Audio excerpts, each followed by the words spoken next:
Now for our next discussion, the Next 1000 interview, building a billion-dollar business from the ground up.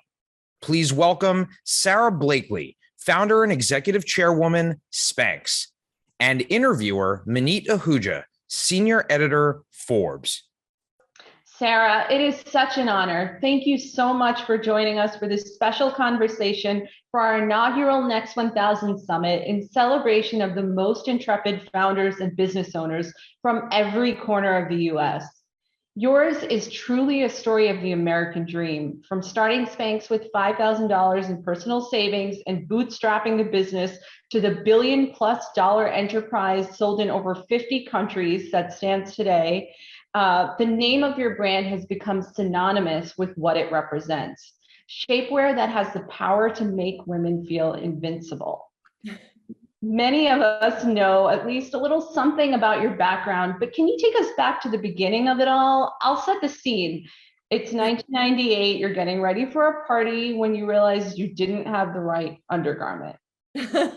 Hi, Maneet. Thank you so much for having me. Yes, I'm excited to be here, and I'm excited to talk to, fellow entrepreneurs. Listen, the soundbite in the media for 20 years has been Sara cut the feet out of her pantyhose because she couldn't figure out what to wear to a party. And while that's true, I want to give you a little bit of the backstory of that. So I grew up on a beach in Florida, Clearwater Beach. And I'd never taken a business class in my life. I'd never worked in fashion or retail. I actually wanted to be a lawyer, and I'm a really bad test taker. So I bombed the LSAT, not once, but twice. And I was not able to really get into a law school. So I ended up, which most people would do if you bombed the LSAT and dashed your dreams of being a lawyer. I drove to Disney World and I tried out to be goofy. And you have to be 5'8", Maneet, to be goofy. Who knew? I'm only 5'6". I was the perfect height of a chipmunk.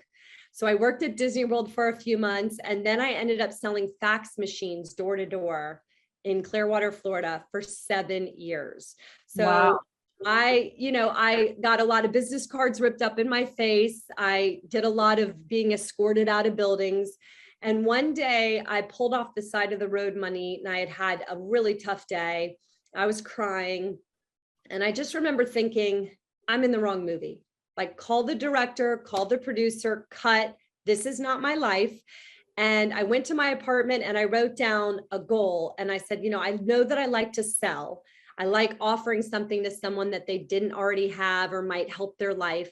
And so once I identified that, I wrote down, I want to invent a product that I can sell to millions of people that will make them feel good. And I didn't know what it was going to be. I just knew I set that intention. I looked up in the sky and I said to the universe, you have to give me this idea and I will not squander it. And 2 years later, I'm still selling fax machines. I'm still, doing what I had been doing. But I cut the feet out of control top pantyhose one night to go to a party and wear them under cream pants because everything showed. Mm-hmm. And I thought this might be my idea. And because I had set that intention 2 years prior, I was constantly searching for what my idea was going to be. So I actually only cut the feet out of my control top pantyhose one time. Wow. When I created the company. And that set me on the path to try to create, I was a frustrated consumer, which a lot of inventions just come from frustrated consumers. And what I ended up creating worked better for me in my closet than anything else I could find in the store. That's incredible. So it really shows the power of mindset. And on that point, we were just talking about mindset. Where do you feel like that came from you, and how has it helped you? I mean, we see where you are today, but if, you could expand on that a little bit. Yeah, absolutely. So mindset is really a big part of my journey. And I say this all the time, and I truly believe it, but mindset is the single greatest asset that an entrepreneur has. And it's something we have to work on daily. We literally have to make it part of our daily routine. There's so much negative stimuli happening, and so just like you go to a chiropractor, if your back gets out of alignment, or we go to the gym and we work on our physical, what are we doing daily to work on our mental? Like, how are we getting positive mindset? How are we working on that? Because being an entrepreneur is nothing but navigating obstacles daily. It's just a, constant, like, putting out fires and figuring out this is the end. No, it's not the end. I'm going to make it lemon into lemonade. But I would say, Maneet, this started for me really early when I was 16 years old.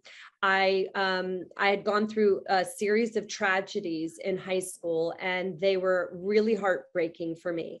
And around that same time, my dad and mom got separated. And my dad came into my bedroom and he said, "Sweetie, I wish I was your age when I discovered this instead of the age of 40. And he handed me a cassette tape series of 10 tapes. And it was by Dr. Wayne Dyer, who's a motivational, inspirational speaker. And it said how to be a no limit person. And Maneet, I had never heard of this, thought of it, but I was so broken and sad and not in a good place that, I always say there's a hidden blessing in every situation in our life and all the dark times. My hidden blessing was I was so down and desperate. I was willing to listen to these cassette tapes of a middle-aged bald man with a bushy mustache, which most 16-year-old girls would have chucked that in the bottom of their closet. I put the tapes in and I started crying, and I thought to myself, I have spent 16 years in school being taught what to think, but no one has ever taught me how to think. And the light bulb went off for me that I am in control of how I think. I can process things in a way that either propels me forward or holds me back. And I became a lifelong student that day of mindset. And Wayne Dyer back then taught me about law of attraction, manifesting what you want, visualization, which have all been tools that I use to take on $1 billion industry with an endless ad budget with my $5,000. And I really think that's part of my secret weapon. And what's funny, Maneet? I went to Clearwater High, and in high school, nobody ever wanted to be trapped in my car after a party because they're like, she's going to make you listen to that crap. I always had the cassette tapes going, but then fast forward all those years, I end up on the cover of Forbes, and all my friends from Clearwater High, they texted me and all they wrote was, "Damn, should have listened to that shit."